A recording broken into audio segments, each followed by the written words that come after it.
2 Samuel, chapitre 7. Lorsque le roi habita dans sa maison, et que l'Éternel lui eut donné du repos, après l'avoir délivré de tous les ennemis qui l'entouraient, il dit à Nathan le prophète, « Vois donc, j'habite dans une maison de cèdre, et l'arche de Dieu habite au milieu d'une tente. » Nathan répondit au roi, « Va, fais tout ce que tu as dans le cœur, car l'Éternel est avec toi. » La nuit suivante, la parole de l'Éternel fut adressée à Nathan.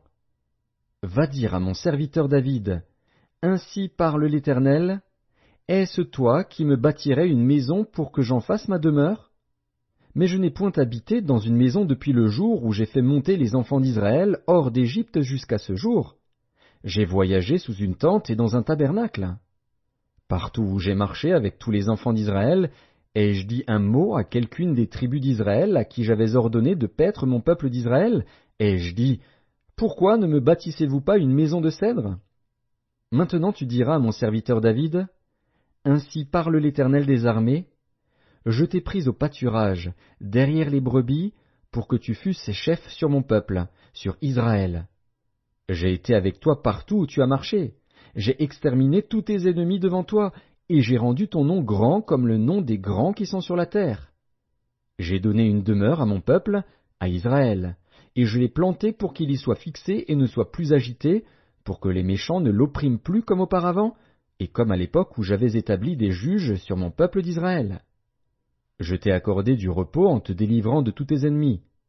Et l'Éternel t'annonce qu'il te créera une maison.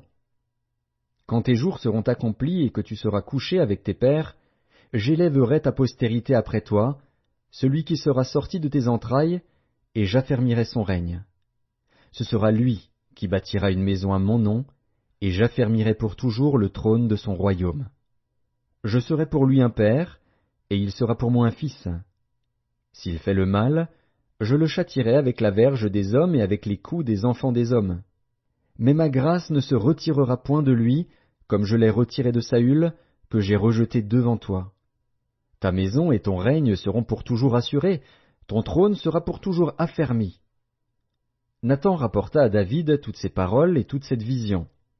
Et le roi David alla se présenter devant l'Éternel, et dit, « Qui suis-je, Seigneur Éternel? Et quelle est ma maison, pour que tu m'aies fait parvenir où je suis? C'est encore peu de choses à tes yeux, Seigneur Éternel. Tu parles aussi de la maison de ton serviteur pour les temps à venir, et tu daignes instruire un homme de ces choses, Seigneur Éternel. Que pourrait te dire de plus David? Tu connais ton serviteur, Seigneur Éternel.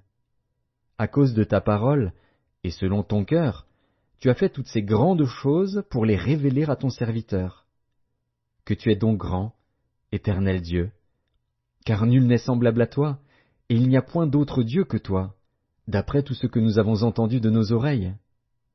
Est-il sur la terre une seule nation qui soit comme ton peuple, comme Israël, que Dieu est venu racheter pour en former son peuple, pour se faire un nom et pour accomplir en sa faveur, en faveur de ton pays, des miracles et des prodiges, en chassant devant ton peuple, que tu as racheté d'Égypte, des nations et leurs dieux?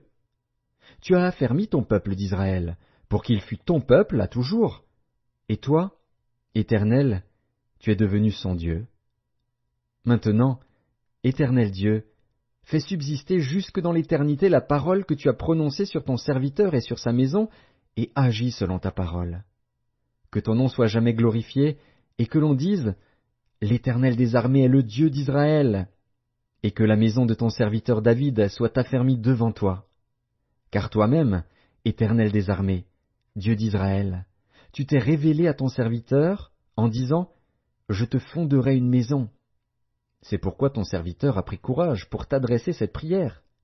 Maintenant, Seigneur Éternel, tu es Dieu, et tes paroles sont vérité, et tu as annoncé cette grâce à ton serviteur. Veuille donc bénir la maison de ton serviteur, afin qu'elle subsiste à toujours devant toi. Car c'est toi, Seigneur Éternel, qui as parlé, et par ta bénédiction la maison de ton serviteur sera bénie éternellement.